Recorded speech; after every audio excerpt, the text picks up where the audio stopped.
there is a law older than words and deeper than time, a sacred rhythm beneath the noise of the world. Not the law they taught in classrooms, not the law carved in stone, but the law written in soul, the law that whispers, "As you feel, so shall you become. As you believe, so shall it unfold." This is the secret law of attraction. And it's not what you think. It's not about wanting. It's not about wishing. It's about becoming the energy of what you desire and letting the universe mirror you. This is not a manual. It's a remembrance. Not steps to follow, but a flame to awaken. You are not learning how to attract. You are learning how to return to your natural state, where miracles are not earned, but inevitable. Introduction. There is something ancient inside you that already knows. You felt it in moments of silence, when time paused and presence pulsed through you like electricity. You've seen glimpses of it in your dreams, where your imagination was not fantasy but blueprint. You've touched it in moments of alignment, when things just worked and life flowed like a river with your name on it. What you've called coincidence was never random. What you've labeled manifestation was never outside of you. The secret law of attraction is not about magnetizing things to you. It's about waking up to the truth that everything is responding to you already. This book is not about becoming someone new. It's about remembering who you've always been. A creator cloaked in forgetfulness. A divine being living in a mirror of thought, feeling, and frequency. Every chapter that follows is a portal. A doorway into one of the hidden dimensions of attraction. Not the kind taught in mainstream talks or watered-down self-help slogans, but the kind revealed through lived truth, timeless stories, and mystical knowing. Each chapter will guide you deeper, not into action first, but into alignment. For your frequency is the invitation. Your belief is the blueprint. And your emotion is the force that shapes it all. You don't attract what you want. You attract what you are being, moment to moment. So, take a breath. Let go of what you've been told, and prepare to journey inward. Because what you'll find is not another strategy, but the truth you forgot you already held. The secret law of attraction is not a tool. It is your nature, and it's time to remember how to use it. Chapter 1. The frequency beneath your words. There is a sound beneath the sound, a rhythm behind the words you speak, a signal you are always broadcasting, whether you are aware of it or not. The secret law of attraction is not activated by the voice on your lips, but by the vibration of your being. You can chant affirmations until your throat is dry. You can write your desires in journals lined with gold. But if the frequency underneath those actions is lack, fear, doubt, then the universe hears only that. Because the universe does not speak in sentences, it speaks in states of being. You are not asking for what you want with your words, you are transmitting it with your energy. And this energy, your internal climate, creates resonance, like a tuning fork struck in silence. Your outer world begins to hum in harmony with your inner state. The secret law of attraction is not a trick, it is a mirror. A reflection of what you are vibrating into the ether with every breath, every thought, every silent assumption about who you are. Imagine this. You walk into a room filled with instruments. Some are dusty, untouched, others gleaming and alive. In the center, a harp stands untouched for years. Yet when you sing a note across the room, a perfect, clear tone, the harp begins to vibrate on its own. It did not need to be touched. It responded to resonance. This is how the universe works. It is not responding to your physical efforts. It is responding to your tone, your resonance, the vibration of who you are when no one is watching. You think you're chasing goals, people, outcomes, but what you're really chasing is a feeling state, a frequency. And ironically, that frequency can only bring those things to you when it's already present in you. The key is not to chase money, it's to embody the vibration of wealth. Not to beg for love, but to move as one who is already beloved. Not to affirm success out of desperation, but to carry the frequency of inevitable success. Your inner world must become the seed, and it must be nourished not just with thoughts, but with feeling, tone, and emotion. Because feeling is the fuel of manifestation. The more alive your inner state, the faster reality mirrors it. There was once a man who wanted abundance more than anything.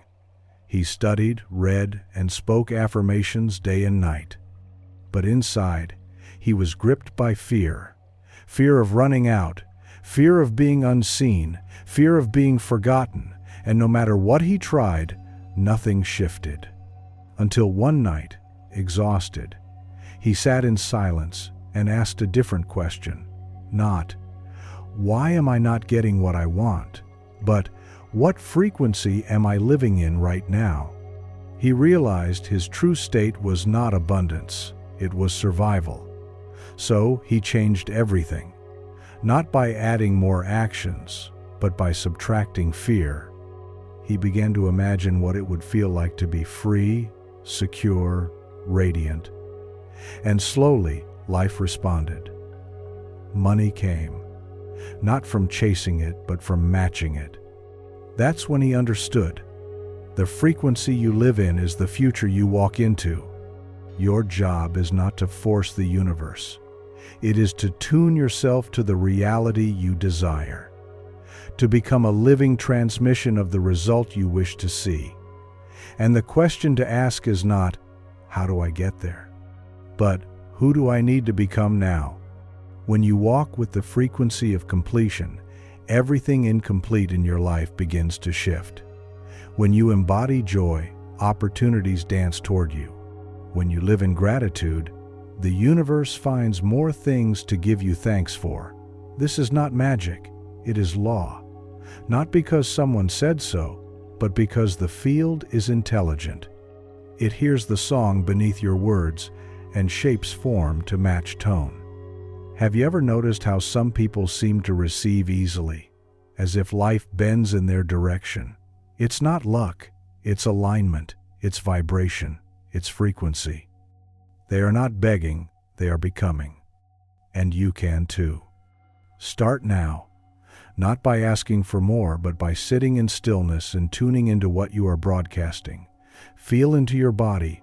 Where is there tightness, fear, doubt? Breathe into those places. Let them soften. Let them open. Then ask yourself, what would it feel like to already have the thing I desire? Not just to think it, but to wear it, to walk in it, to radiate it. If you want peace, become peace. If you want wealth, feel wealth. If you want love, embody love. This is the starting point. Not your words, not your actions, but your signal. And the beautiful truth is this: you can change your frequency at any moment. You are never stuck. You are never trapped. The law of attraction does not judge. It responds, always. So begin here, not with striving, but with tuning. Because the moment you align with the vibration of what you seek, it begins to seek you. Sacred practice, daily frequency tuning. Each morning, before you look at your phone, before you check the world, check your vibration. Sit in silence. Close your eyes. Ask, what energy am I living in today? Is it matching what I desire? And if not, how can I shift it now? Then choose a state, one word: peace, power, freedom, overflow. Breathe that word into your body. Speak it, feel it, walk with it all day. This is your true work. to become the frequency of the future you desire. Because once you do, the world has no choice but to reflect it. Chapter 2. The Invisible Gatekeeper. What you believe, you permit.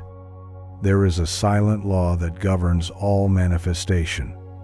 Quiet as a whisper, firm as gravity. It does not yield to desire. It is unmoved by desperate prayers. It is immune to strategy. This law is not written in stone or scripture. It is carved into your subconscious identity, etched into the invisible portrait you hold of yourself. It is this: you cannot receive what you do not believe you are worthy of. No matter how loudly you ask, no matter how clearly you visualize, if the foundation of your being silently says, "I'm not enough," then your reality will rise to prove it true. The secret law of attraction does not operate from your conscious wants. It operates from your subconscious permissions. And belief is the key that either opens the gates of abundance or bolts them shut. Many speak of what they want. Few are willing to look at what they expect, because your expectations are your silent contracts with the universe. If you expect struggle, you sign your name on the line of resistance. If you expect disappointment, you call it in with every breath. And if you expect miracles, life rushes forward to validate that too. You see, belief is not a sentence. It is a state, a posture of energy. It is what you stand in when no one is watching.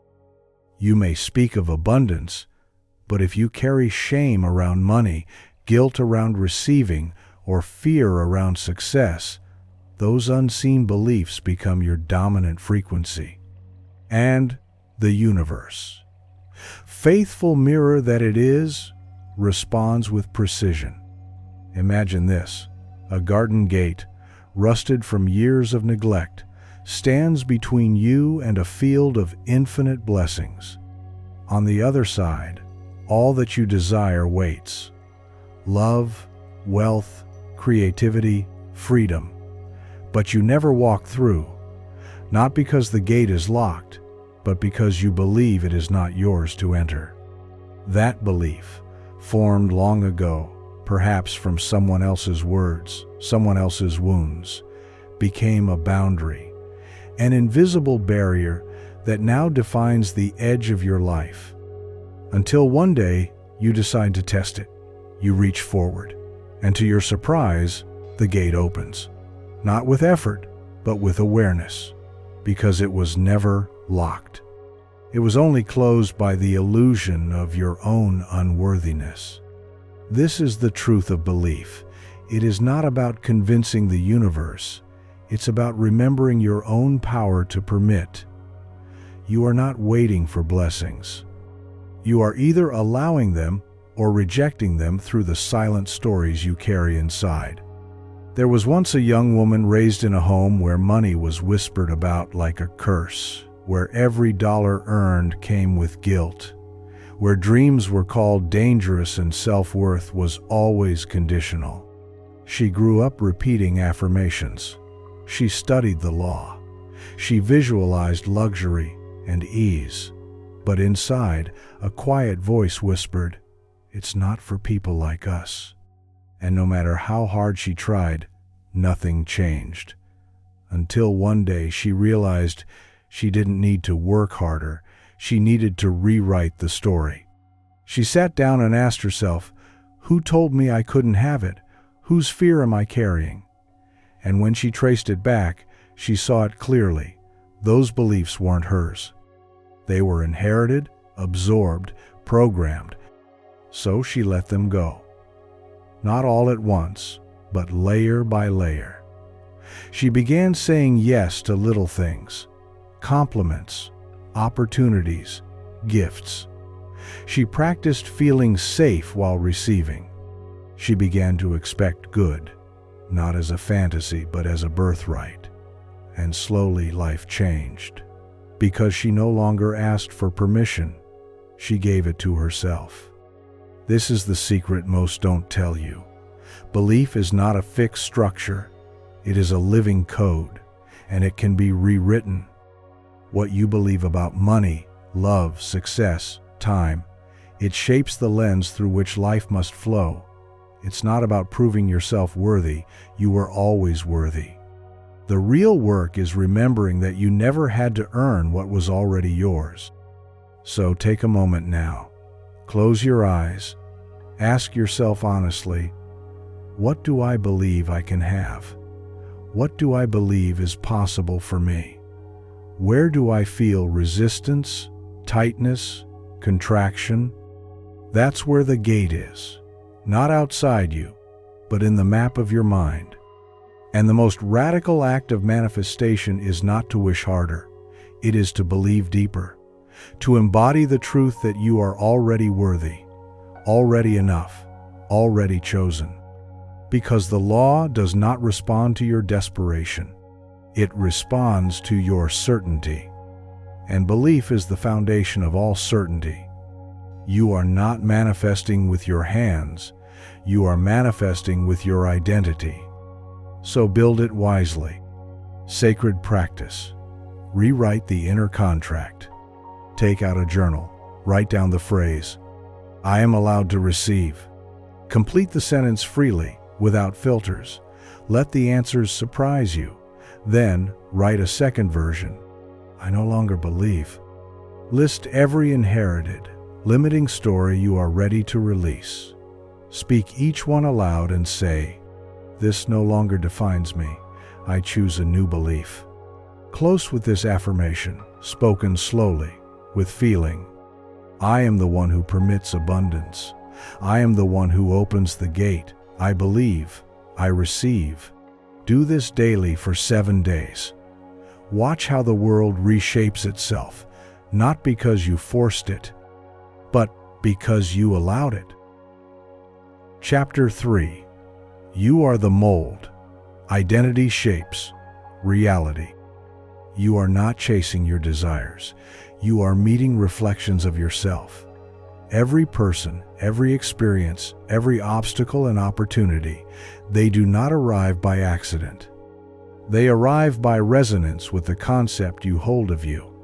This is the sacred truth most overlook. They try to change the outside, manipulate the mirror, rearrange the symptoms. But the law of attraction does not listen to your effort. It listens to your essence, and your essence is encoded in your identity.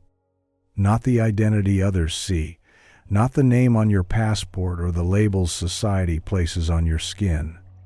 I'm speaking of the self-image that lives in your silence, the one you carry in your gut, your bones, your breath.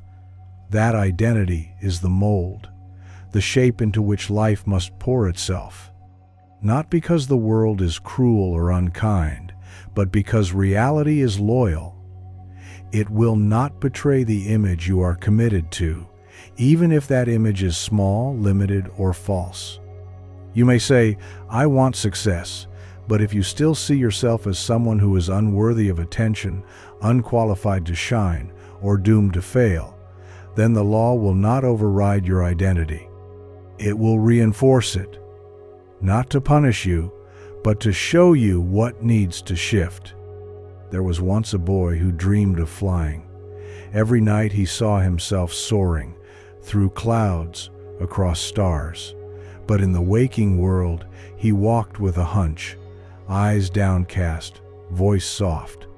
He was told, you are quiet, you are shy, you are not meant for big things. And he believed them.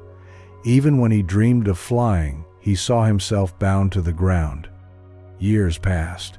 His body grew, but the image of himself remained small, until one day, a stranger handed him a camera. Capture what you see, the stranger said. And for the first time, the boy looked outward not to shrink, but to see beauty. He began to share his photos. Slowly, people noticed.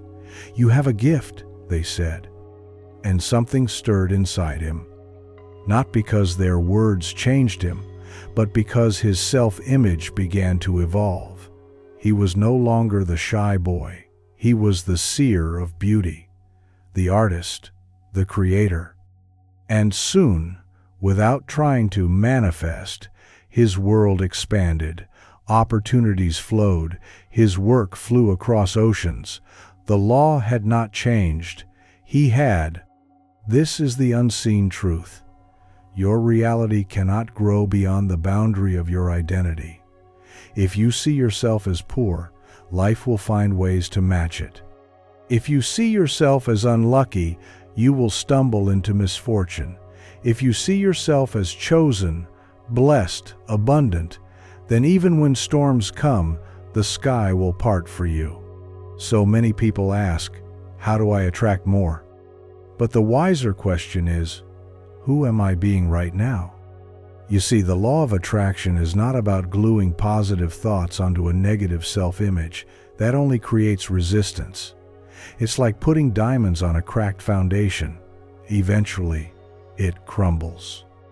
Real transformation comes when you go to the root, and the root is always the story you tell about who you are. Your identity is not fixed. It is chosen. Written daily by the assumptions you feed, the roles you rehearse, and the feelings you wear like skin. The beauty of this truth is, you can choose again. You can stop telling the story of the one who struggles. You can release the mask of the unworthy. You can rewrite the script, but it requires something deeper than thought. It requires embodiment. To become someone new, you must walk, speak, breathe, like that version already exists, not just in fantasy, but in felt, lived reality. The subconscious does not change through information. It changes through experience, repetition, emotion. If you want to manifest a new life, you must become the one who already lives it. Not tomorrow, now. Begin with a vision, not just of what you want, but of who you are in that reality. How does that version of you think? Speak? Handle challenges? What do they believe is possible? What do they tolerate? What do they command? Then, begin living as them, in small ways first. A shift in posture, a decision made with confidence, a choice rooted in worthiness. Each action is a brushstroke, and over time, the image becomes clear.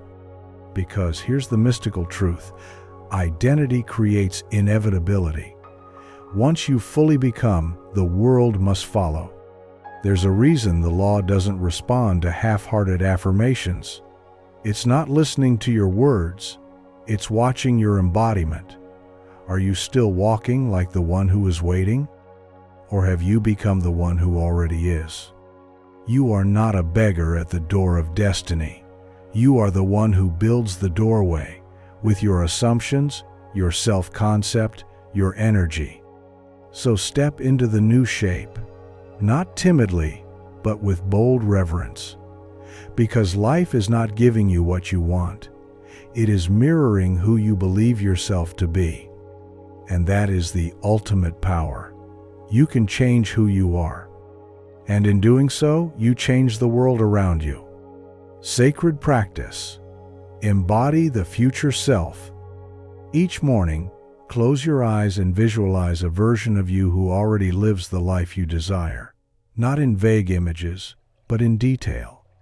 See their clothes, hear their voice, feel their energy. What does their environment look like? How do they walk, breathe, think? Then write in your journal, "Today, I walk as the version of me who..." Complete the sentence. Throughout the day, ask, am I acting from the old me or the future me? Choose the new identity, again and again, until it becomes automatic, until it feels like home. And when it does, so will your new reality. Chapter 4. The Architect Within. Imagination as Destiny. Close your eyes, just for a moment. Let the outer world dissolve into softness. Let the noise hush into silence. In this stillness, feel a stirring behind your eyes. A quiet theater, a vast canvas untouched by the world's limitations. This is the holy ground, the inner realm. the divine stage where all creation begins.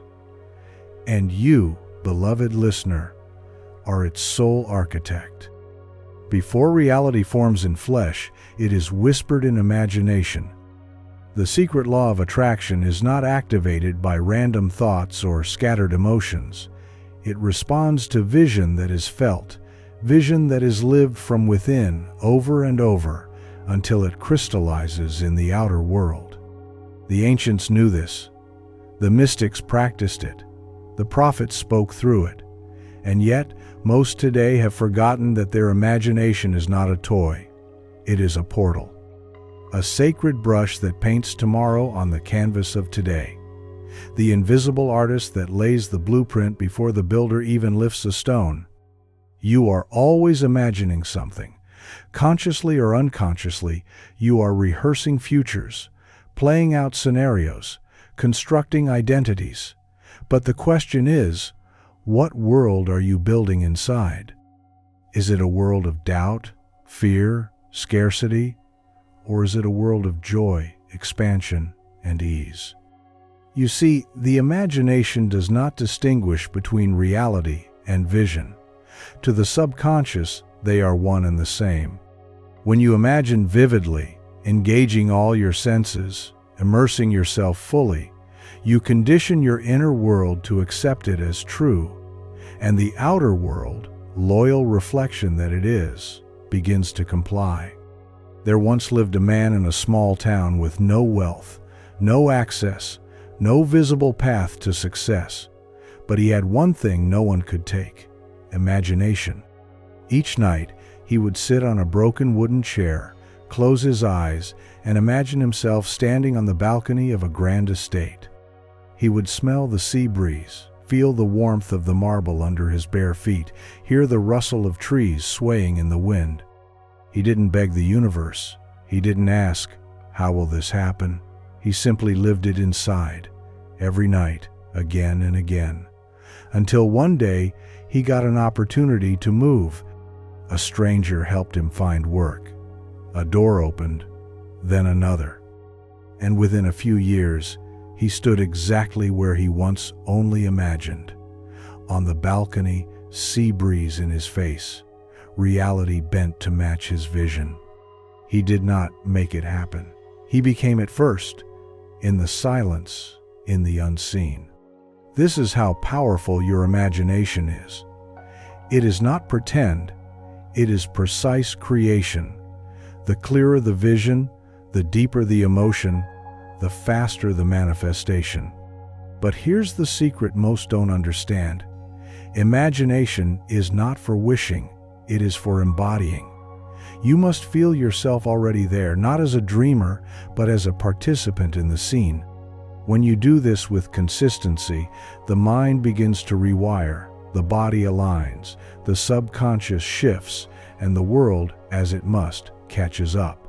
Neville Goddard once said, "Imagination is the only redemptive power, because it frees you from what is and anchors you into what can be." You are not bound by your current circumstances. You are only bound by the limits of your vision. Expand the vision, and the borders of your life dissolve. You may ask, what if I don't know what to imagine? Begin here. What does freedom feel like? What would it look like to wake up every morning with joy? How would you move if you were already who you long to become? Don't just think it. See it, hear it, taste it, touch it. Let the details become vivid, the scent of success, the sound of laughter echoing in your dream home, the texture of wealth in your hands. Let it flood your senses until it feels more real than the world outside. And then, stay there. Not for 10 seconds, not for 1 minute, but until your body believes it's true, until your nervous system relaxes into it, until your frequency shifts. This is not daydreaming. This is inner calibration. If you hold this vision long enough, daily, devotionally, the law of attraction begins to organize people, events, and chances around your new inner reality. The field responds, because the field is alive. and it cannot help but mirror the energy you become. Do not worry about the how. The imagination is the womb. The outer world is the midwife. Your only job is to hold the vision and feel its truth until it births into form. Let go of forcing. Let go of logic. Let go of needing proof. Your imagination is the evidence. The feeling is the proof. And as you nurture it within, the world has no choice but to comply. Chapter 9. Sacred Practice. The 10-minute vision embodiment. Each night before sleep, and again each morning, spend 10 minutes imagining your ideal reality as if it were already done. Do not watch it like a movie. Step inside it. Feel the floor beneath your feet, hear the voices, touch the objects, breathe the air of that world. Choose one scene that represents your desired life, a moment that makes you feel alive. Play it again and again. Add detail, add emotion. Let it imprint your inner world. And as you drift into sleep, whisper, "This is my true life. I accept it now." Imagination precedes creation. Hold it long enough, and it must become. Chapter 5. The feeling is the fuse. Emotion activates creation. There is a frequency so potent it bends the arc of time. It is not intellect. It is not planning. It is not the dry repetition of mantras whispered without conviction. It is feeling. Not as a reaction to what is, but as a declaration of what shall be. You can think about abundance all day. You can write affirmations on your mirror and chant them at sunrise. But if your body still vibrates with fear, with doubt, with lack, then the seed of manifestation is starved of its true nourishment. The law of attraction does not bloom through thought alone. It blooms when emotion and imagination intertwine, when the heart pulses with the truth of the unseen, when you feel yourself into the reality before it arrives. Emotion is the ink that writes your reality into form. Here is a truth most overlook. The universe is not responding to your words. It is responding to your state. And your state is defined by how you feel in the stillness, in the dark, when you are alone and unmasked. If you feel like a victim, life will deliver circumstances to match. If you feel unworthy, even your blessings will sour in your hands. But if you feel loved, empowered, radiant, then the world will bloom around you like a mirror kissed by the sun. There was once a man who had everything taken from him. His job, his health, his relationships. For a time he sank into despair. But then one night, under a sky full of stars, he remembered a teaching that his emotions were his compass, not his chains. He began to wake up every day and practice the feeling of joy, even before his outer life changed. At first it felt forced, but slowly the current shifted. He played music that stirred his soul. He danced barefoot in the living room. He gave thanks for the smallest things, a sip of warm tea, the wind on his skin. And something miraculous happened, not because he changed his mind, but because he changed his emotional home. Within weeks, unexpected calls came. An old friend offered him work. His body healed faster. His days grew softer, brighter. Not by chance, by vibration. This is the hidden power of feeling. It is not a reaction, it is a creative act. When you begin to feel the way you would feel if your desire were already fulfilled, you send a signal to the universe that says, "This is my truth now." And the field, infinite and intelligent, responds accordingly. But you must go deeper than surface emotion. Not a quick smile while underneath you grieve. You must be willing to sit with yourself, to feel the places that ache, and to alchemize them, not by avoiding them, but by transmuting them. Gratitude is not pretending you have no pain. It is the radical act of finding gold in the rubble. Begin here. Ask yourself, what would it feel like to be completely supported by life? Sit with that. Don't rush it. Let it rise in you, not just as a thought, but as a state. Let it wash over your skin. Let it shift your breath. Let it soften your eyes. The longer you dwell in that frequency, the more you recode your nervous system to accept it as reality. This is the sacred law. Feeling precedes form. Emotion is energy in motion, and it becomes magnetic when you stop waiting to feel good and choose to feel from a future truth. When Neville Goddard said, "Assume the feeling of the wish fulfilled," he wasn't teaching make-believe. He was handing you the key to quantum alignment. Your subconscious only obeys what is emotionalized. Not what is repeated flatly, but what is felt fully. So many people get stuck here. They want to feel abundance, but they've practiced scarcity for so long that wealth feels foreign.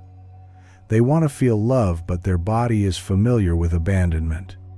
So they wait and wait.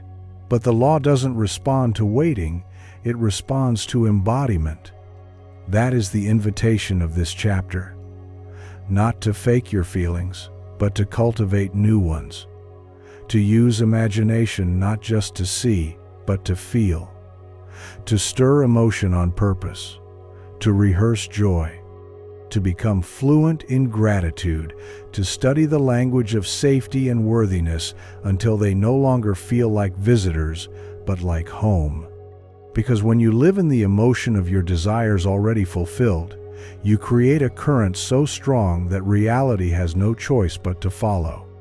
Sacred practice, the emotional frequency rehearsal. Each morning and night, sit in stillness. Close your eyes and bring to mind your deepest desire, not as something distant, but as already yours. Now ask, how would I feel if this were already my life? Allow the answer to rise not as words, but as sensation.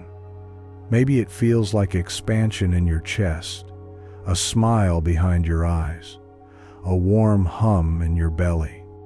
Stay there, breathe into it, stretch the feeling. Deepen it. Let your entire body participate. Practice this emotional state like a musician practicing scales until you can summon it on command. And throughout your day, ask, am I feeling from the wish fulfilled or from the absence of it? Return to the state again and again until it is no longer a practice, but a way of being. Because once you consistently feel as if your desire is done, the universe will rearrange itself to prove you right. Chapter 6. The Sacred Yes, Living from the End. There is a holy place in consciousness where miracles begin. It is not found in wishing or waiting, not in pleading or proving, but in the quiet, powerful yes whispered within your being. It is the assumption that what you desire has already been received, that your word is law, that your desire is done, and that the reality you seek is no longer a question but a fact. This is the deeper secret behind the law of attraction. It doesn't respond to hopes or dreams. It responds to what you claim is already true. To assume is not to pretend. It is not to fake it. It is to accept without doubt, to walk as the version of yourself who is no longer seeking, no longer convincing, but has become. When you assume your desire is fulfilled, you shift from separation to unity, from chasing to embodying. And once you fully assume the end, the means begin to appear. You see, life is not linear, it is quantum. And in this quantum reality, infinite versions of you already exist. There is a version who is already abundant, a version already in love, a version already healthy, thriving, free. When you assume the state of the fulfilled version, you align with that frequency, and the outer world shifts to meet it. But this requires boldness, faith, And most of all, the willingness to let go of the how. That's where many stumble. They visualize their dream, feel it, even believe it for a moment, but then they look to the world and say, "Where is it?" And in that moment, they fall out of assumption and back into lack. Let me tell you a story. There was a woman who longed for a child. After years of disappointment, her heart grew heavy with waiting. But one day, after hearing a teaching on assumption, something clicked. She stopped praying for the child to come. Instead, she began to live as the mother she already was. She bought baby clothes. She prepared a nursery. She wrote letters to her child every night, not out of desperation, but from a quiet, sacred assumption. My child is on the way. Everyone thought she was delusional. You'll only get your hopes up, they warned. But she smiled and replied, my hopes are not up, they are fulfilled.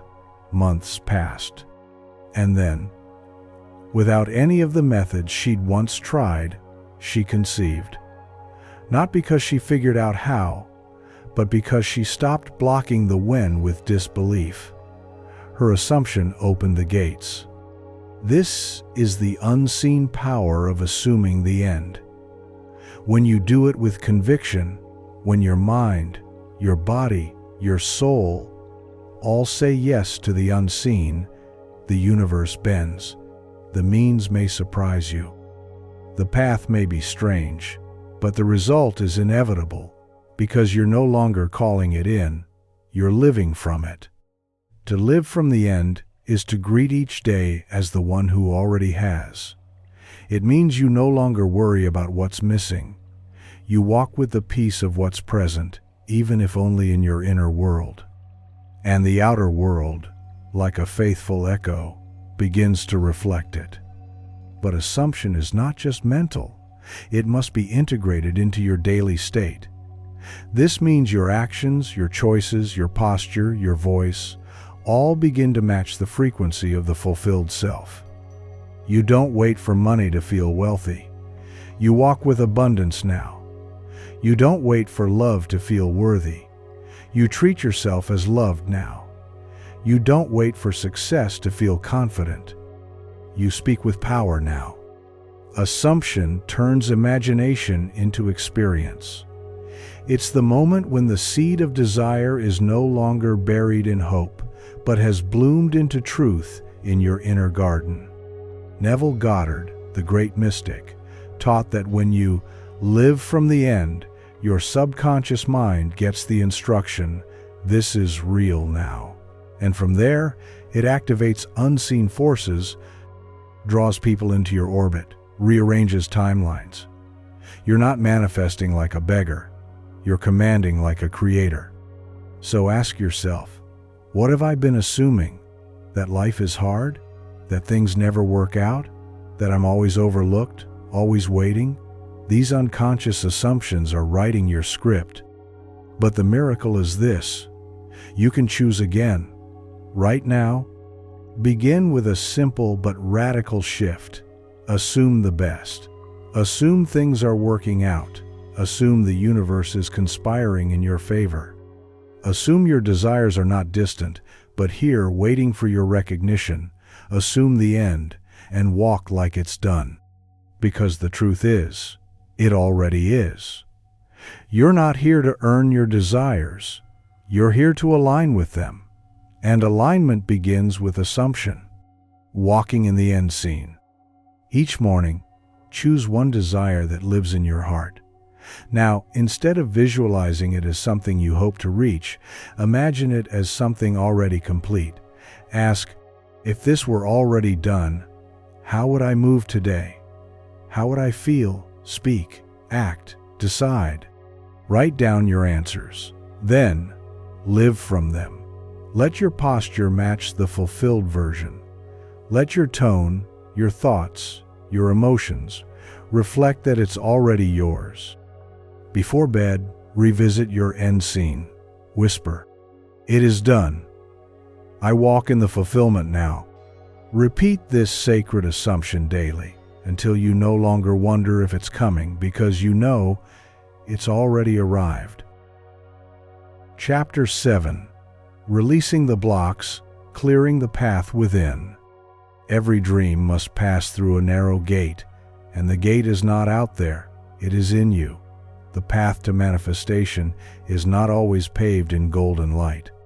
Sometimes it winds through the hidden valleys of fear, through the fog of past pain, through the brambles of old stories told too many times. This is where many seekers stop. Not because their dream is too big, but because the weight of resistance within them is too heavy to carry alongside it. You've been taught to chase, to fix, to do more, learn more, become more. But the true work is often in the unbecoming, the releasing of what is not aligned with your desire, the melting of beliefs that keep you separate from it, the letting go of who you think you have to be in order to deserve it. So here is the paradox. You do not need to gain power to attract what you want. You need to unblock the flow of the power already inside you. Imagine a river, pure and rushing, destined to reach the ocean. That is your desire. But along the riverbanks lie fallen branches of doubt, stones of shame, debris of past disappointments. These blocks don't stop the river's source. They merely slow the stream. You don't need to change the water. You need to clear the path. Resistance shows up in many forms. The voice that says, "It's too late." The feeling that tightens your chest when you think of having what you want. The unspoken belief that you're not good enough, not ready, not worthy. And the most dangerous resistance of all? The one you don't even realize you're carrying. The invisible assumptions picked up from childhood, culture, heartbreak, beliefs passed down like sacred truth but never questioned. Like, money is hard to get. Love always ends in pain. People like me don't succeed. If I shine too bright, I'll be judged. These thoughts may not scream, but they whisper. And those whispers shape your vibration. They linger in your subconscious like old ghosts, haunting your vision, pulling your frequency just enough off course to delay your manifestations. But here's the sacred truth. What you can see, you can release. Awareness is the first key, and from awareness comes alchemy. There was a man who had been trying to manifest financial freedom for over a decade. He had done the visualizations, spoken the affirmations, felt the emotions, but still, nothing changed. One day in meditation, he heard a memory rise, his father yelling, "Money ruins people." Suddenly, it made sense. Deep down, he had feared that if he became wealthy, he would lose his goodness. His subconscious had been protecting him from his own desire. When he saw the belief clearly, he didn't shame it. He thanked it for trying to keep him safe. And then, he let it go.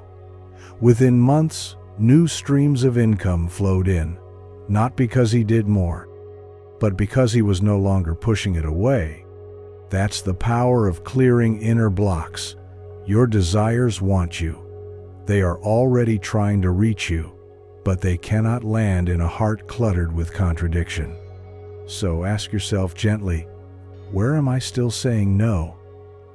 Not with your mouth, but with your energy. Where do you still believe you're unworthy? Where do you fear being seen? Where have you told yourself a story that keeps your dream at arm's length? This chapter is not about judgment, it's about liberation. The act of manifestation is also an act of healing, because as you step into who you were always meant to be, all that is not aligned must rise to the surface. You are not broken for having resistance. You are human, and yet you are also divine, which means you can choose to release, to forgive, to dissolve what no longer serves. Resistance loses its grip when you stop fighting it. When you welcome it with presence, breathe into it. Ask it what it wants to teach you. Then it softens, it speaks. And once heard, it no longer needs to scream. Here's the secret. You don't need to get rid of resistance. You need to love through it, to say, I see you and I choose my vision anyway.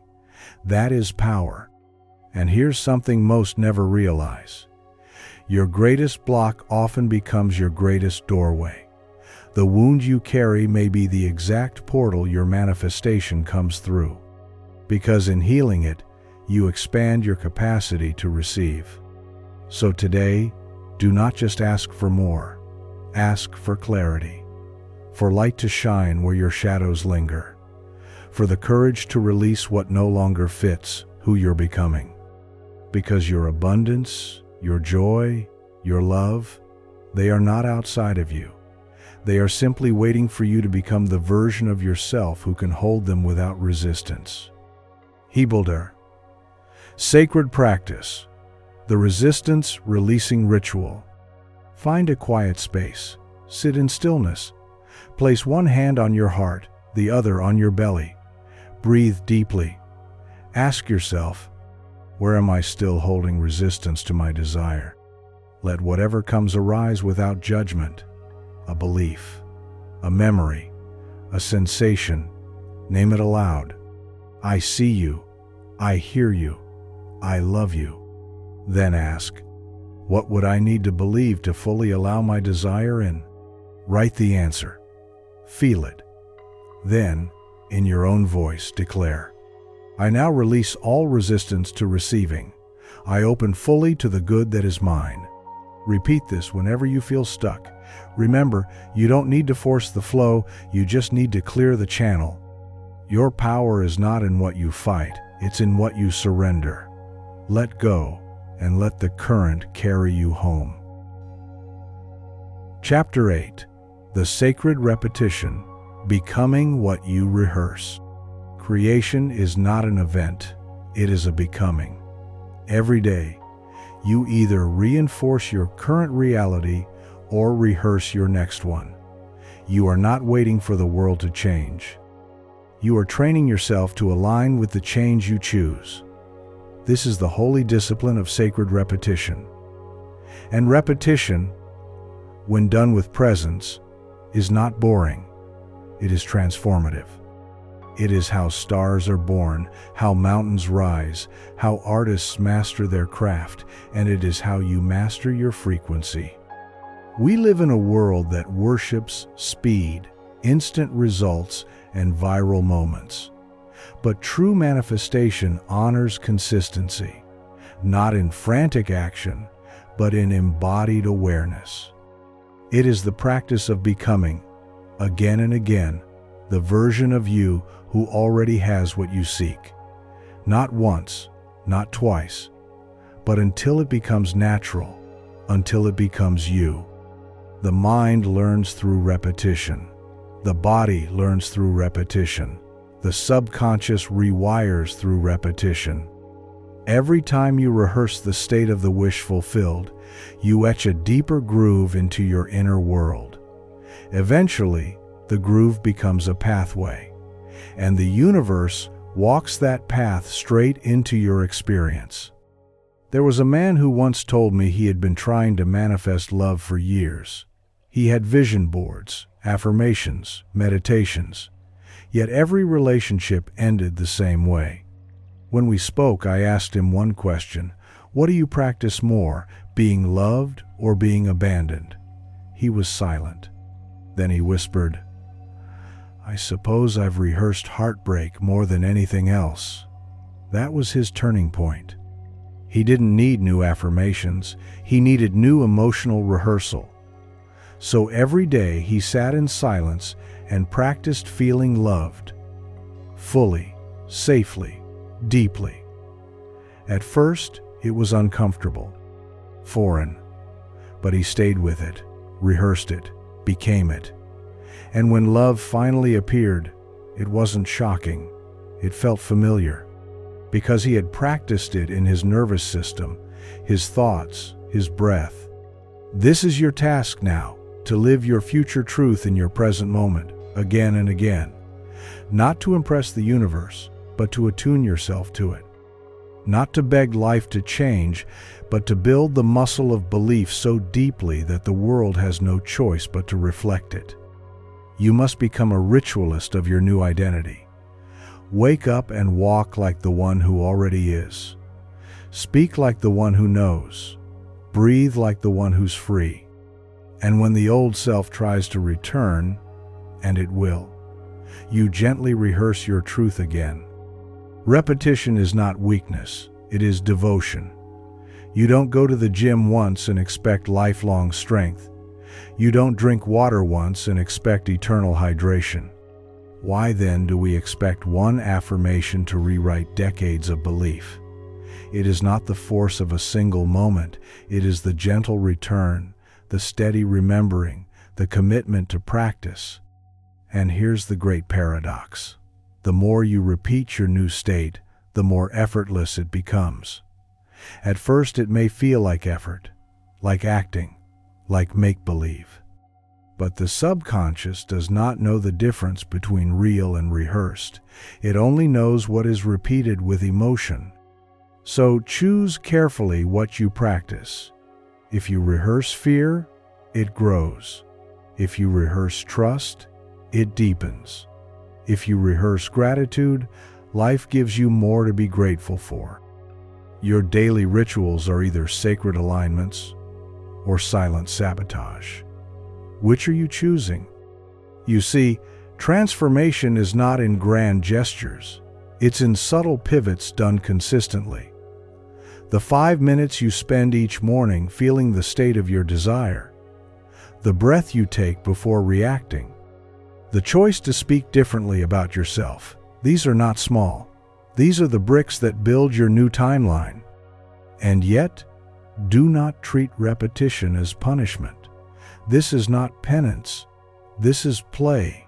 You are not doing it to fix yourself. You are doing it to remember yourself, to return to your true state, your divine frequency, the version of you that already exists in the quantum field. The more often you visit that version, the more you merge with it, until one day you wake up and realize you're no longer trying to manifest. You're simply living as the one who already has. Sacred practice. The daily becoming ritual. Every morning and evening, return to the version of yourself who has already received your desire. Close your eyes and become them. Ask, how do they feel? How do they walk? What do they believe about themselves and the world? Spend 5 to 10 minutes embodying that state.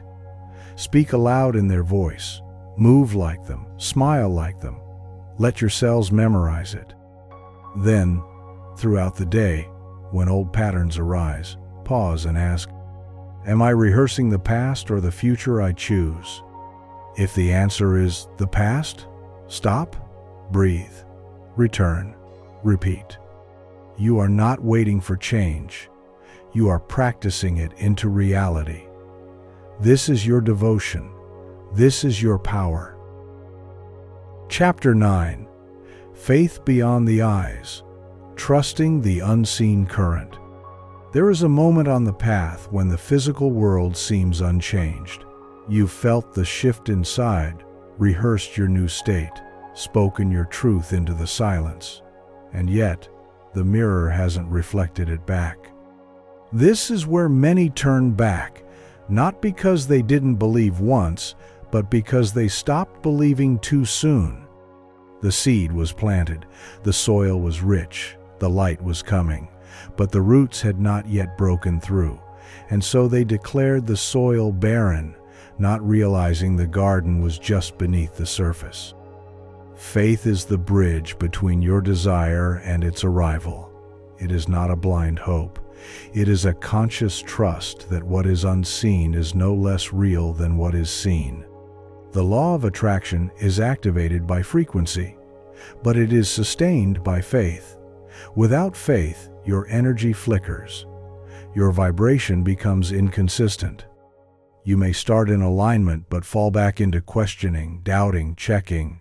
And every time you check to see if it's working, you tell the universe that it's not yet done. But faith, true, radical, unshakable faith, is the ability to rest in stillness while the storm rages outside. It is the knowing that even if everything looks the same, everything is already different because you are different. And once you change, your world must follow. There was a young artist who longed to share her music with the world. She wrote every day, recorded in her bedroom, sent demos to labels, and heard silence in return. But she continued. Not with desperation, but with devotion. When people asked if she was successful, she said yes, not because she had proof, but because she had decided. She walked, spoke, breathed, as if her future was already here. Years passed, and then, out of nowhere, a single video caught fire. Her inbox flooded. Her dream, once invisible, became undeniable. But to her, it wasn't shocking. It was inevitable, because her faith had never been based on what she saw. It was based on what she knew. This is the sacred art of trusting the unseen current. It's like sailing on a foggy ocean, knowing the stars are still above even when you can't see them. It's like planting a seed in silence, knowing the soil is working even when there is no bloom. It is the understanding that your vibration is a command, not a request. But here's what no one tells you. Faith will ask you to surrender control. It will ask you to let go of your timelines, your plans, your house. It will whisper, you are not here to force reality. You are here to align with it. And sometimes that means you'll be asked to wait, but not passively. You wait like a queen on her throne. You wait like a lighthouse shining into the night. You wait with the certainty of one who already knows. You see, doubt is not a sign to stop. It's a call to go deeper, to recommit, to ground your vision even more fully. Because every great manifestation will ask you this question at some point.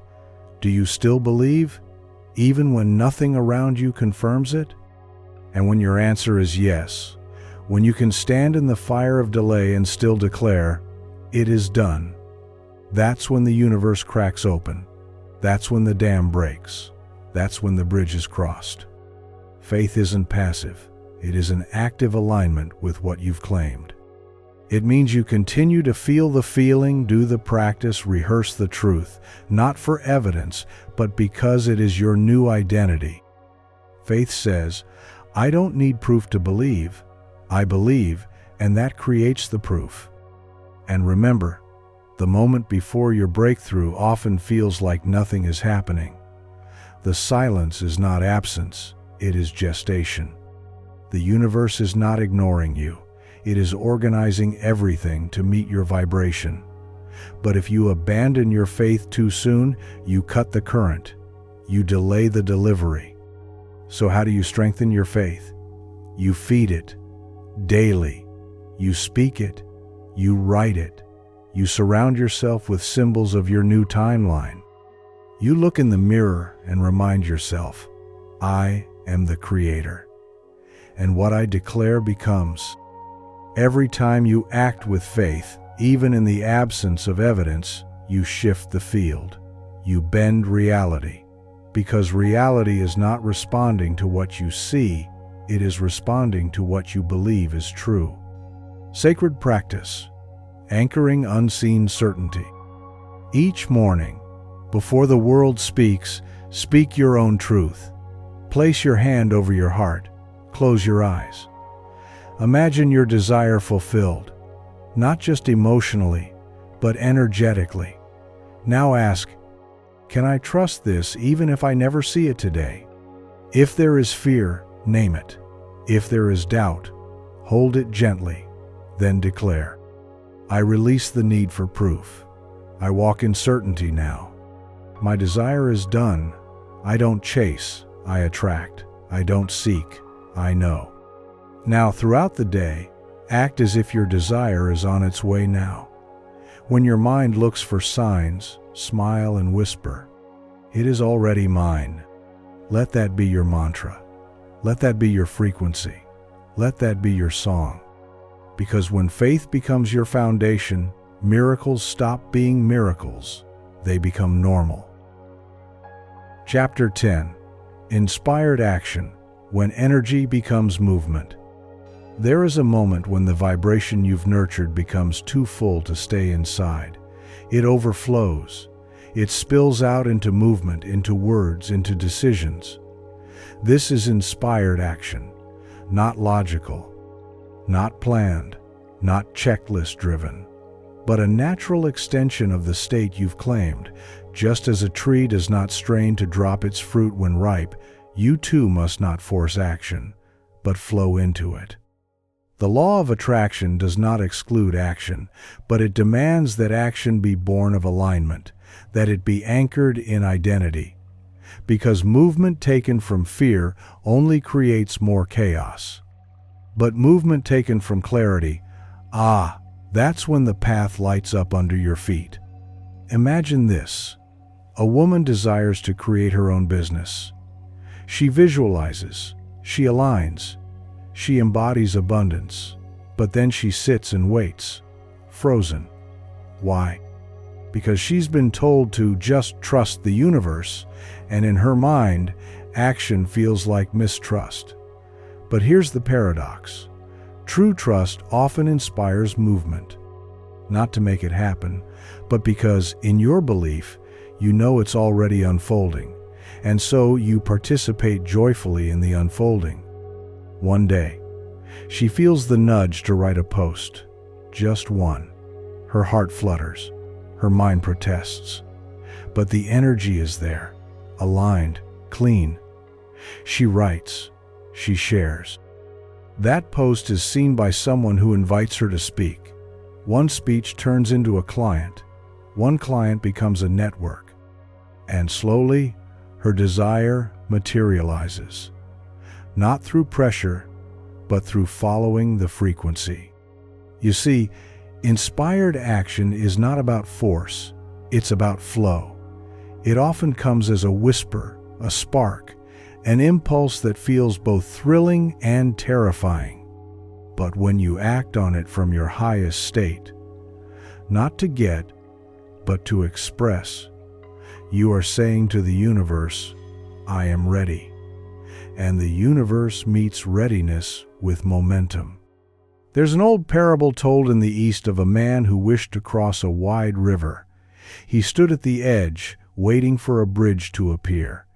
Days passed. He prayed, meditated, visualized the other side. But nothing appeared. Then, one night in a dream, he heard, "Step into the water, and the stones will rise." The next morning, trembling, he placed his foot into the rushing river. Nothing. Then another step. Still nothing. But with the third step, a stone rose from the depths, and another, and another. And as he walked, the path revealed itself beneath him. That is the mystery of inspired action. You may not see the full way, but when you move in faith, when you act from alignment, the universe reveals the next step. So ask yourself this sacred question. If I already were the person who had this desire fulfilled, how would I move today? That question unlocks the exact next step your energy is ready to take.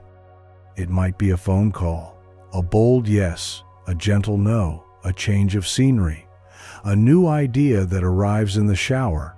Follow it. Inspired action doesn't always look dramatic. It may be invisible to others, but to your soul it is everything. It is the dance of the inner and outer world. And when you take a single step from your highest vibration, that step echoes across timelines. It sends out a signal, and life responds, not because you acted, but because you acted as the person who already is.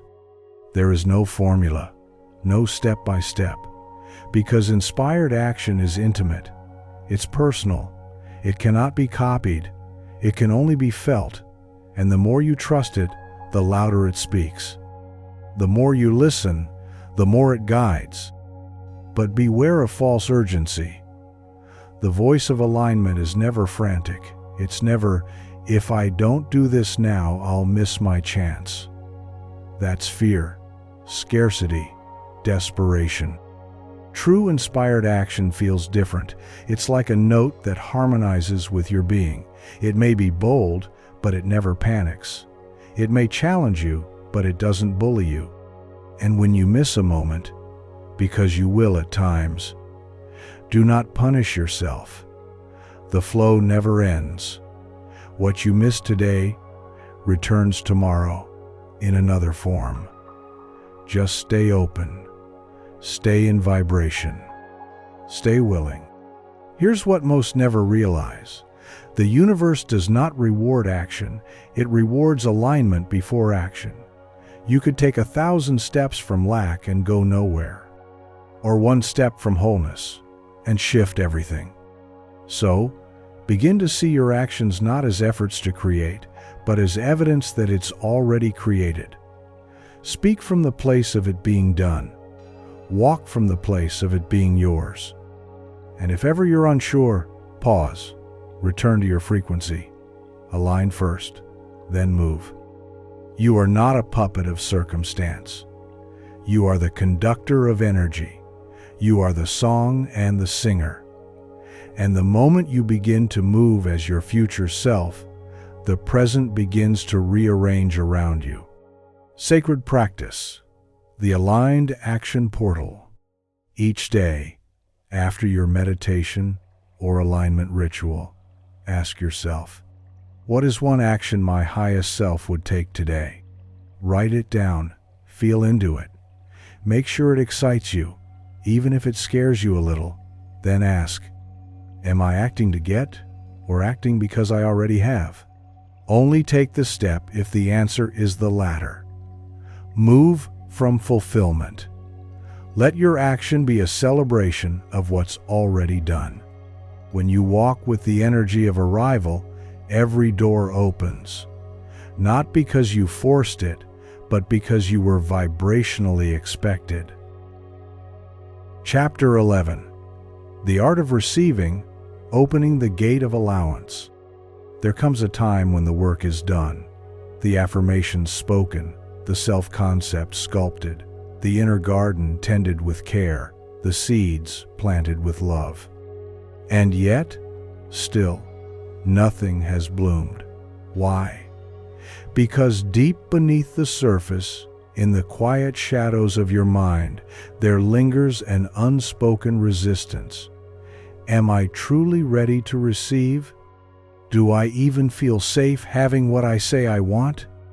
Receiving is the final threshold, the gate between your inner world and your physical reality. It is not passive, it is active surrender. It is the willingness to accept the fullness of your vision. And this is where so many turn away. Not because they don't desire it, but because they've been taught to fear what they truly want. We live in a world that glorifies striving, reaching, achieving.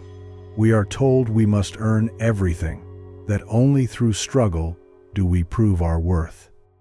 And so, even when the manifestation arrives, many reject it unconsciously, sabotage it, delay it, because somewhere inside, they still believe they are not ready, not worthy, not enough.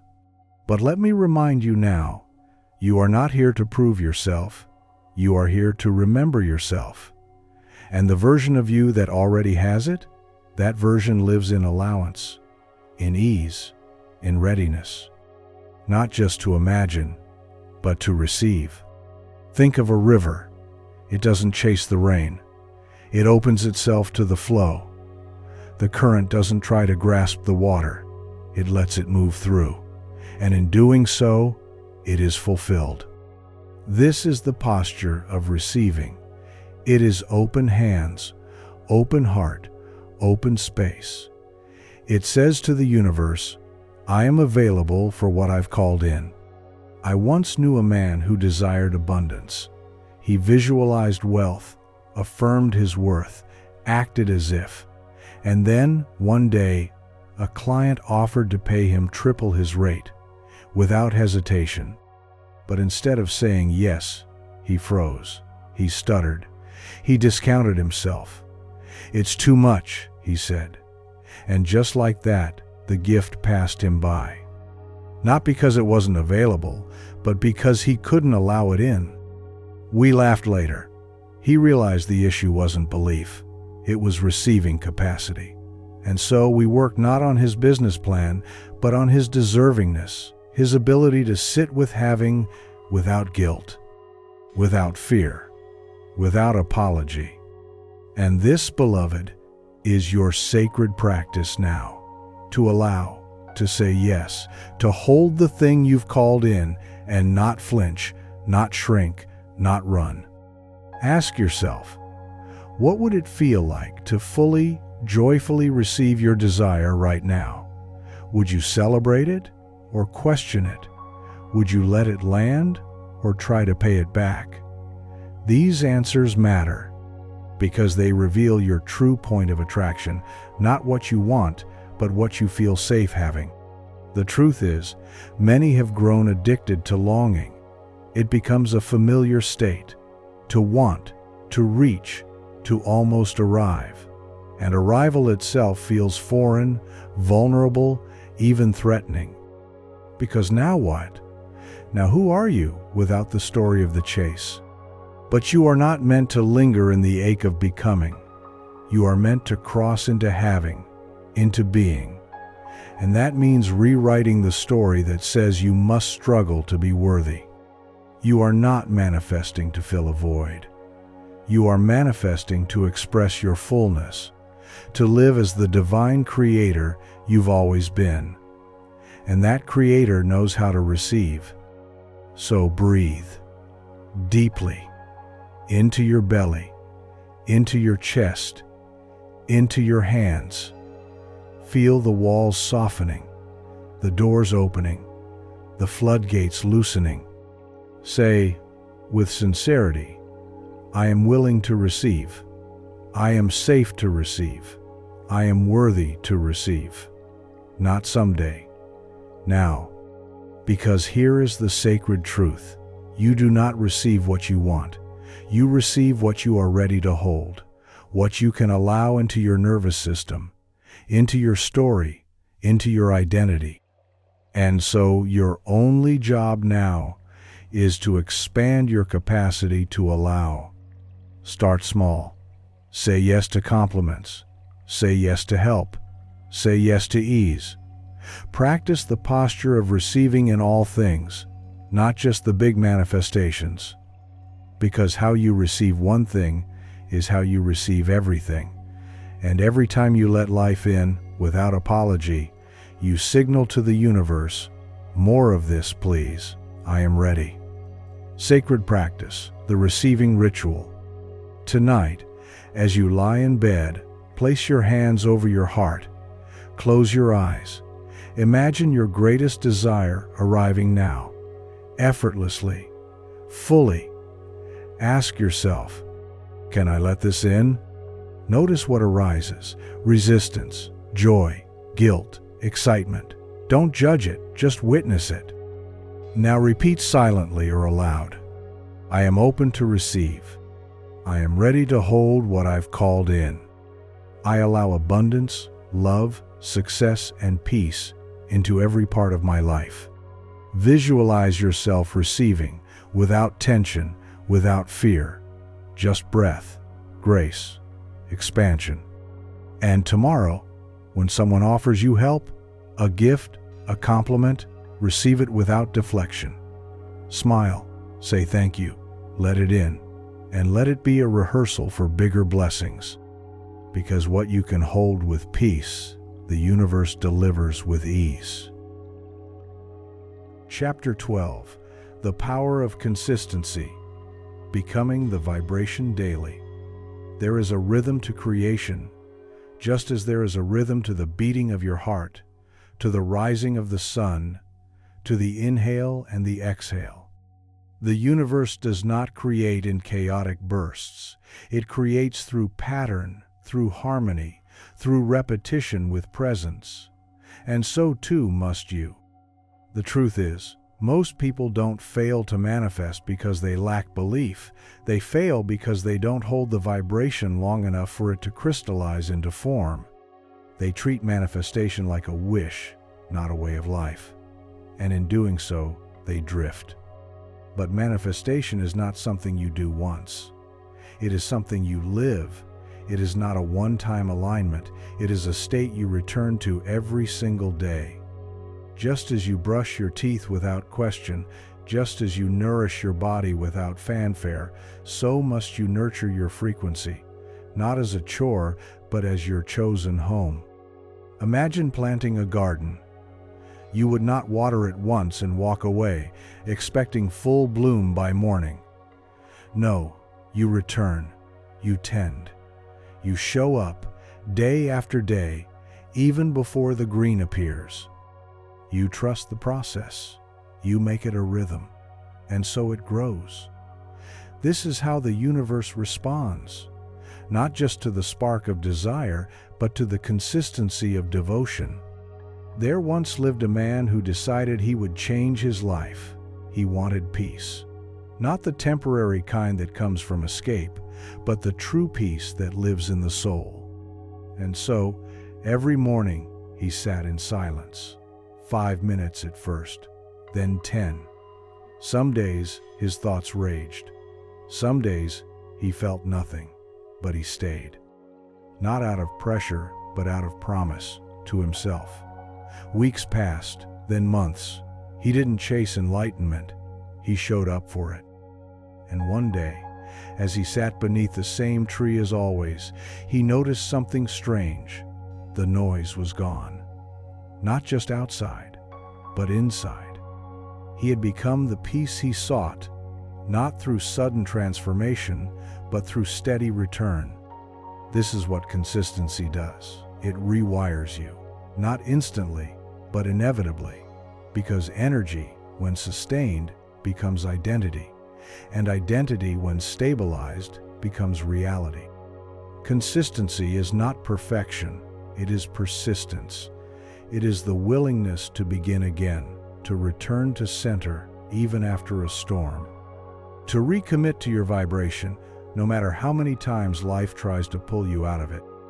And yes, there will be days when you fall out of alignment.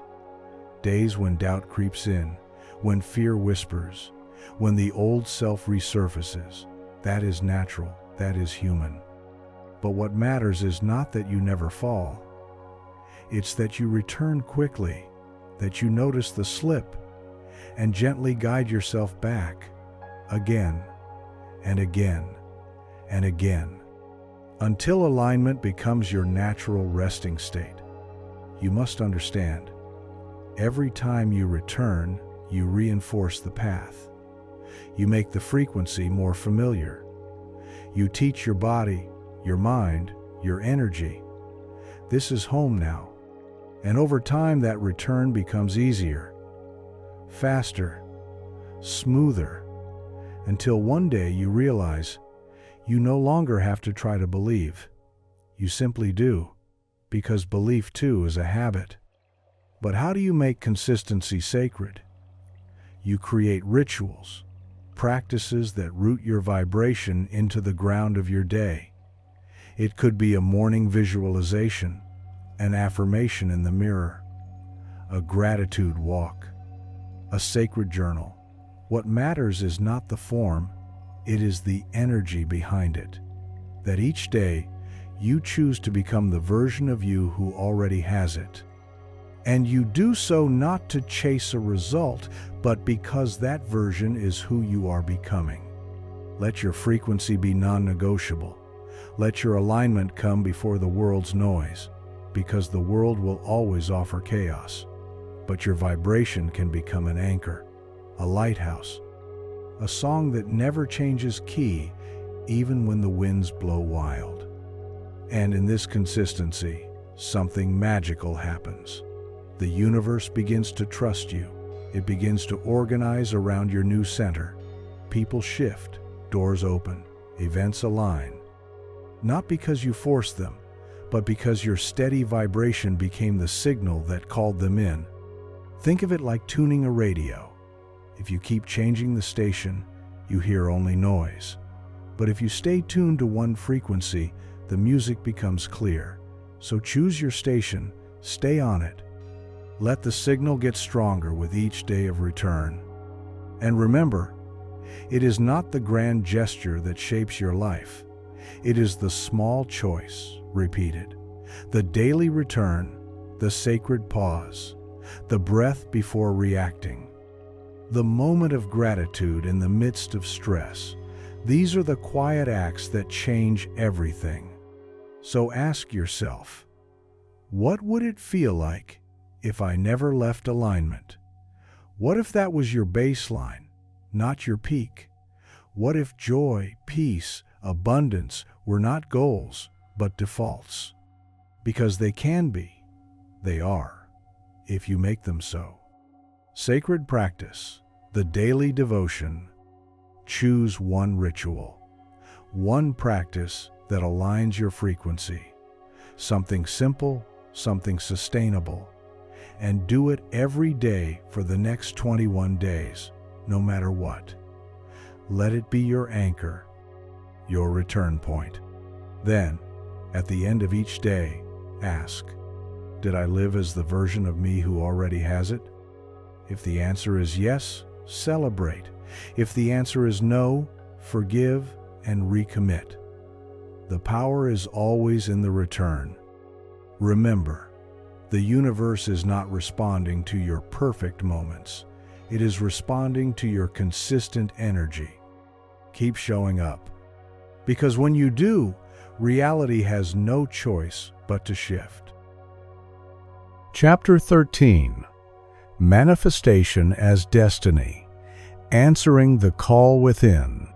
There is a moment in every journey where the seeker stops chasing and starts listening, where they realize that their desires are not distractions, but directions, that what they yearn for is not outside of them, it is the map home to themselves. And in that moment, a sacred truth emerges. Your manifestations are not about having more. They are about becoming more of who you truly are. You see, the universe is not a vending machine. It is a mirror. It doesn't respond to demands. It reflects decisions, not just surface-level wants, but soul-level resonance. And every true desire you carry is a seed planted by the infinite version of you, the version who sees beyond time, who knows the path, who calls you again and again through dreams, longings, visions, whispers in the silence. When you say, I want to be wealthy, you are not being greedy. You are remembering a frequency of limitless provision.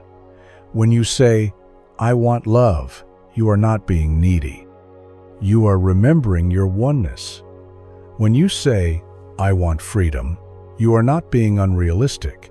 You are remembering the essence of your being, unbound, expansive, divine. But here's where many lose their way. They chase the manifestation but forget the meaning behind it. They ask for things without asking, who will I become in the having of this? And so even when they attract something, it feels hollow, temporary, because the soul wasn't involved, only the surface was. But when you treat manifestation as a path of soul integration, when each desire becomes a doorway to deeper truth, then life begins to unfold with grace, with precision, with sacred rhythm. Because now, you're not just manifesting, you're fulfilling your assignment. I once met a woman who spent years trying to manifest success. She had goals, strategies, vision boards, but nothing stuck, nothing lasted. And one day, in tears, she said, maybe I'm just not meant for greatness. I looked at her and said, you are. But the greatness you seek isn't in the outcome. It's in the voice you've been silencing. She paused, then whispered, I've always wanted to sing, but I thought that dream was too childish, too impossible. That was the true desire. Not money, not status, but expression. When she embraced that, everything shifted. Her abundance didn't come from forcing reality. It came from aligning with her truth. This is what you must understand now. Every manifestation you seek is not an escape. It's a return to essence, to alignment, to the part of you that remembers who you really are before the world told you to settle. So instead of asking, "How do I get this?"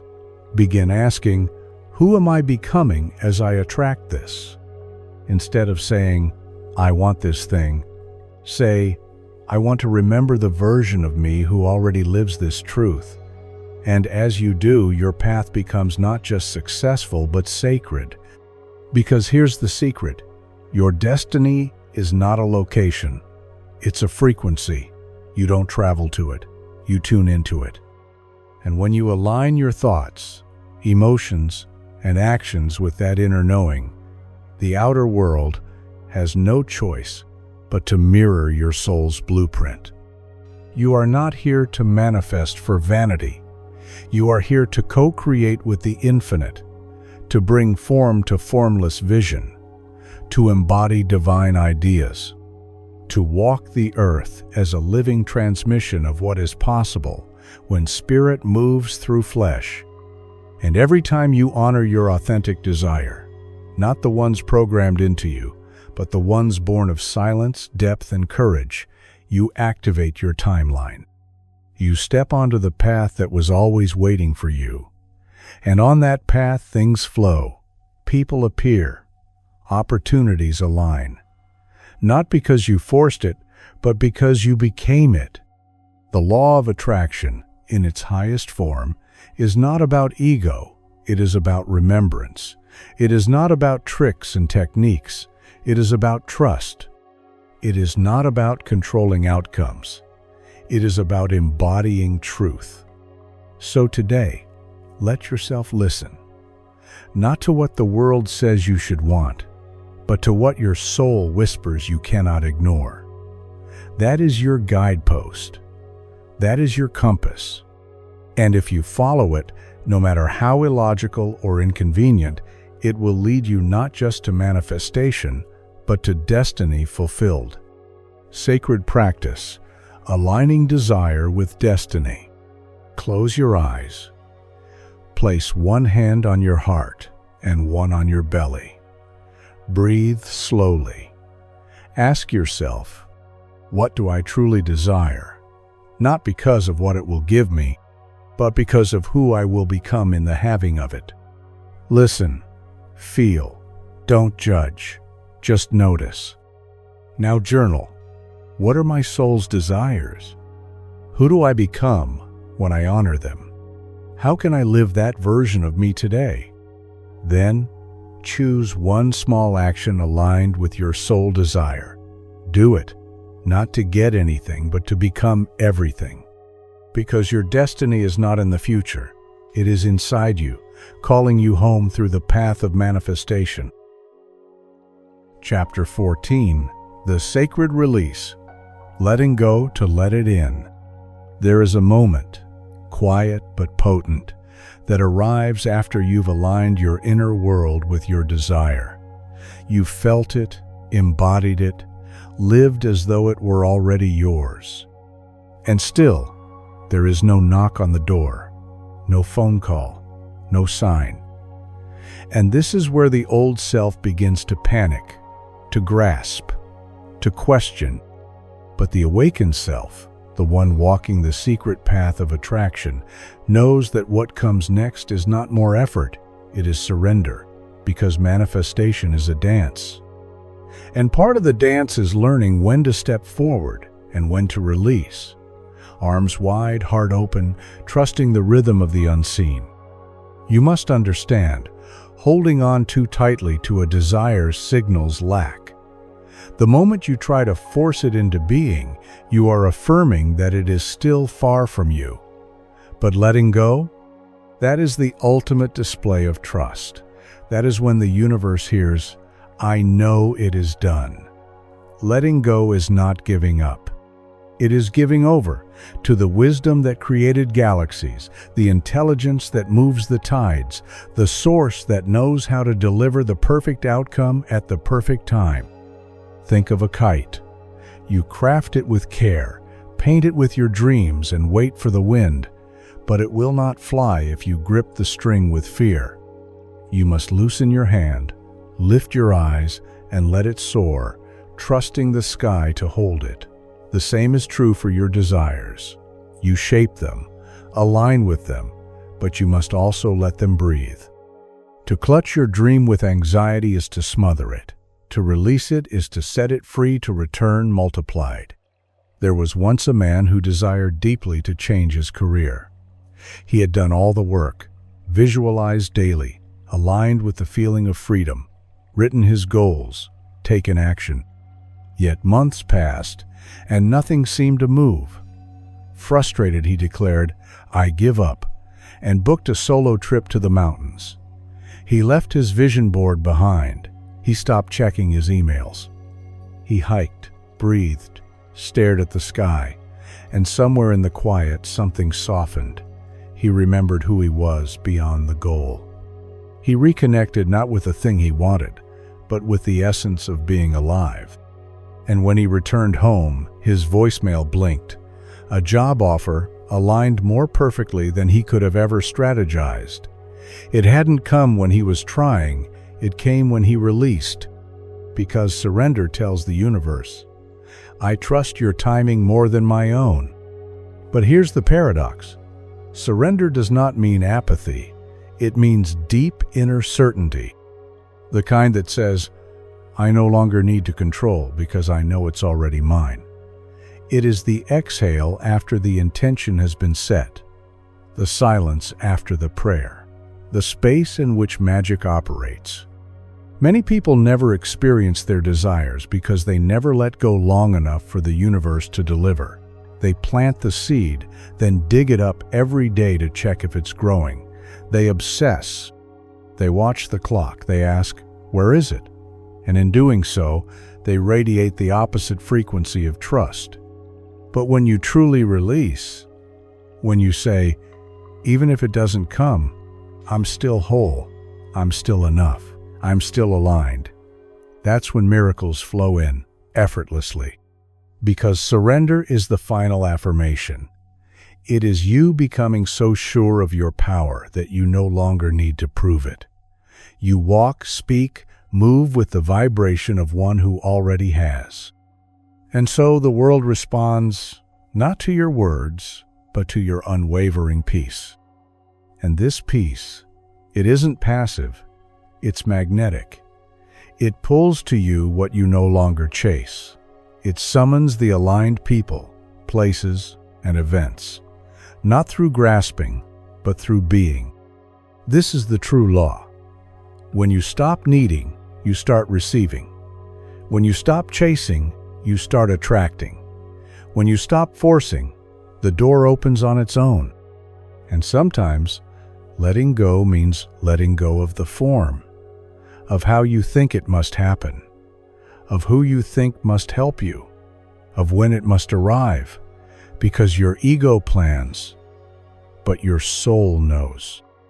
And the soul speaks in whispers, in detours, in divine redirections.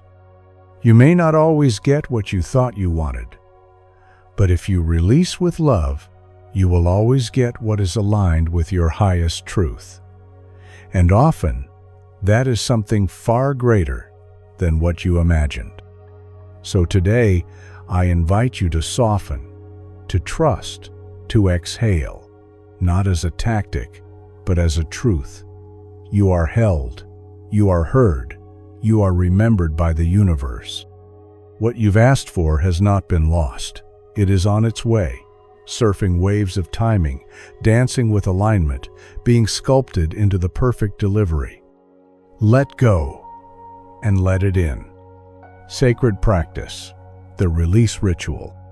Tonight, find a quiet space, take a piece of paper, write down your desire in present tense, as if it is already done. Speak it aloud. Feel the joy.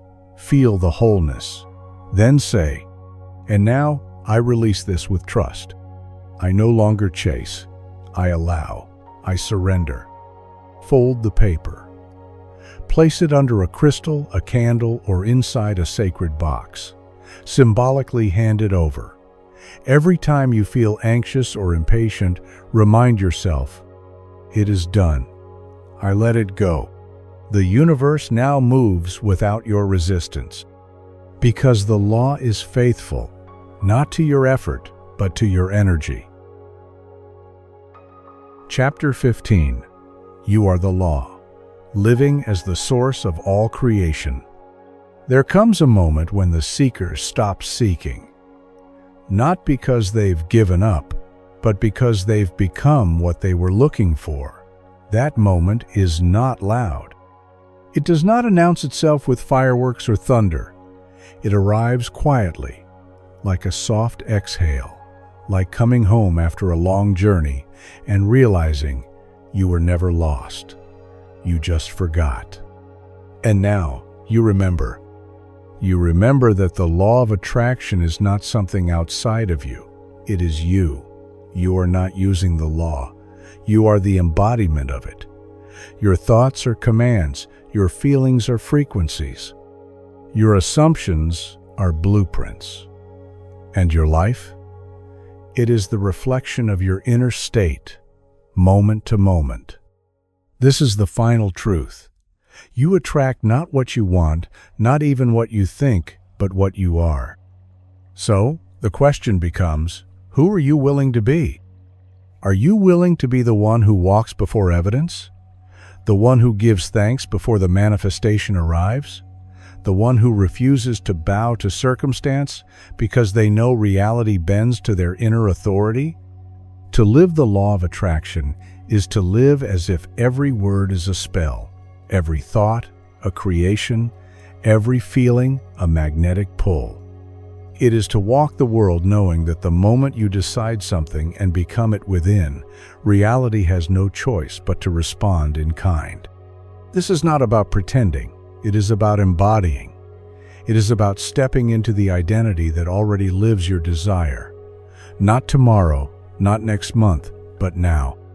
Not faking it until you make it, but aligning with the truth until the world catches up. You've seen it in others. The ones who light up a room before they speak, the ones who move through life with a kind of divine certainty, the ones whose success is not a surprise because it was written all over them before it arrived. That energy is not luck. It is identity fused with frequency. It is presence aligned with power. And now, it is yours. But embodiment requires courage. It means letting go of who you were taught to be. It means releasing the narratives of lack, limitation, and realism. It means choosing to live from your future, not your past, from your truth, not your trauma. It means saying, "I am the one who creates. I am the one who decides. I am the one who speaks, and it is done." Not someday, but now. When you wake up in the morning, embodiment asks, can you dress as the version of you who already has it? Can you speak like them? Move like them? Make decisions like them? Because the more you live in that energy, the more real it becomes. Not just in your mind, but in your world. You are not faking, you are returning. Returning to the essence of you before the world told you to dim your light. Returning to the version of you who knows they are the source, not the seeker. And as you live from this state, the world rearranges, not always instantly, but undeniably. People treat you differently. Opportunities open, delays disappear, coincidences increase. And all of it happens not because you chased, but because you aligned. You do not need more tools. You need more trust. You do not need more knowledge. You need more being. The law does not obey those who are loudest. It obeys those who are most certain. And certainty comes from embodiment. Imagine this. A sculptor walks into a studio. The block of marble is before them. They do not panic. They do not question. They do not ask the marble to sculpt itself. They see the statue already there, waiting, and with every strike of the chisel, they reveal what was already complete beneath the surface. You are the sculptor. Your reality is the marble. And your thoughts, feelings, and identity are the chisel. Every day, you carve. Every moment, you shape. And eventually, what was once invisible becomes undeniable. This is embodiment, walking the world as the artist of your own creation, knowing that the statue is already within you, that your life is not something that happens to you, it is something that emerges from you. You are the frequency, you are the source, you are the law. And when you live that truth, not just think it, but walk it, everything changes. Not because you forced it, not because you waited for it, but because you became it. 2. Sacred practice. Living the law daily. Each morning, before the world has a chance to define you, define yourself. Close your eyes. Ask, who am I being today? Feel the version of you who has already received. Dress as them. Speak as them. Make decisions as them. Throughout the day, return to that energy. Not to get something, but to live from the truth that it is already yours. In the evening, journal. How did I embody my highest self today? What small moment proved the universe is responding to my being? Because every day, the universe is not responding to your goals. It is responding to your embodiment. And the more fully you live it, the faster reality bends to match it. Conclusion. The mirror has remembered you. You began this journey perhaps as a seeker, with questions, desires, doubts, wondering how to make the outer world respond. You came searching for the secret to attraction, maybe to draw in love, abundance, freedom, peace. But what you discovered here was something far greater. You did not find a technique. You found your truth. You now understand. The universe is not somewhere far away, calculating your worthiness like a celestial accountant. It is here, now, inside your chest, breathing with you, responding, always responding, not to your words alone, but to your identity, your assumption, your frequency. You learned that you do not manifest by wanting. You manifest by being. You do not attract through effort. You attract through alignment. And the grand irony? The more you try to get something, the more you affirm you do not have it. But the moment you embody the truth that you already are the one who has, the game changes. The illusion breaks. Reality bends. This is the secret they do not teach. Not because it's hidden maliciously, but because it is too simple, too profound, too powerful for a mind trained to chase. You have learned to stop chasing. You have learned to assume your wish fulfilled, to feel it real, to let it saturate your bones before it ever appears before your eyes. You've practiced walking by faith, not by sight. Speaking things not as they are, but as they are meant to become. You've unlearned the habits of lack. You've rewritten the silent scripts. You've stepped into the vibrational reality of your dream and made it your new normal. You no longer beg the mirror to change. You adjust the face you offer it. You've danced with desire, not as something to control you, but as a compass guiding you back to your own expansion. You've seen that doubt is not your enemy. It is a gatekeeper asking, "Are you sure you're ready to hold this level of truth?" And you've passed through that gate. You've embraced the paradox of surrender. The more you trust, the faster it flows. The more you allow, the more the current carries you. You've touched the peace that comes not from outcomes, but from knowing who you are, no matter the outcome. You've felt it, that quiet, sacred fire within, that knowing that cannot be faked or taught, that certainty that says, I am the cause, not the effect. I am the origin, not the echo. And as you live from this place, you become unstoppable, not in force, but in faith. Because the one who is certain no longer waits. The one who is certain creates. This is the culmination of the secret law of attraction. To become so grounded in your divine identity, so saturated in the frequency of fulfillment, that life bends to your being. Not because you earned it, not because you forced it, but because you finally remembered. You are the law. You are the voice that speaks creation into being. You are the mirror, the flame, the rhythm. You are the seed, the soil, and the sun. There is nothing missing. There is nothing outside you.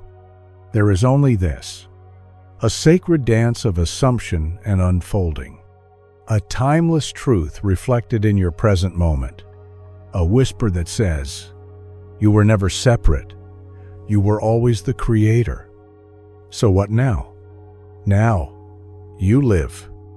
Not just read, not just listen, not just hope, but live. As the one who knows. Live as the one who decides and assumes. Live as the one who feels it real and walks in certainty.